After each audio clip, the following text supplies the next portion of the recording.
நைட்டே 1 கப்பு வெந்தயத்தை வந்து தண்ணியில் நல்லா ஊற வச்சுருங்க. இப்போ காலையில் நம்ம இதை அரைச்சி எடுக்கிறதுக்கு 2 மணி நேரத்துக்கு முன்னாடியே அது கூட 1 கப்பு புழுங்கல் அரிசியை ஊற வச்சு நல்லா எடுத்துக்கிறங்க. அரிசி நல்லா ஊறினதுக்கப்புறம் அதை அரைச்சி எடுத்துக்கிறங்க. ரொம்ப நைஸாக இல்லாமல் லைட்டாக நொறுப்பாக அரைச்சிட்டு அதில் 4 கப்பு தண்ணி சேர்த்துக்கிறங்க. அதோட கொஞ்சம் சால்ட்டு சேர்த்துட்டு சட்டியில் வச்சு சூடு பண்ணி கிண்டிக்கிட்டே இருங்க. அடுப்பு ஆன் பண்ணுறதுக்கு முன்னாடி இந்த மாதிரி தண்ணி விட்டு நல்லா கரைச்சிக்கங்க. அதுக்கப்புறம் ஆன் பண்ணிவிட்டு கிண்டுங்க.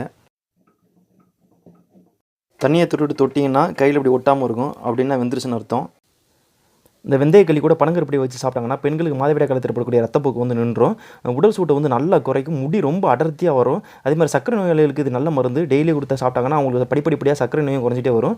இதை வந்துட்டு பீஸா பர்கர் சாப்பிட வேண்டிய ஒருத்தனை கொடுத்து பாருங்கள், அவன் பீஸா பர்கர் பக்கத்தே தலை வச்சு படுக்க மாட்டான், இதே தான் விரும்பி சாப்பிடுவான். அவ்வளோ நல்ல விஷயம்.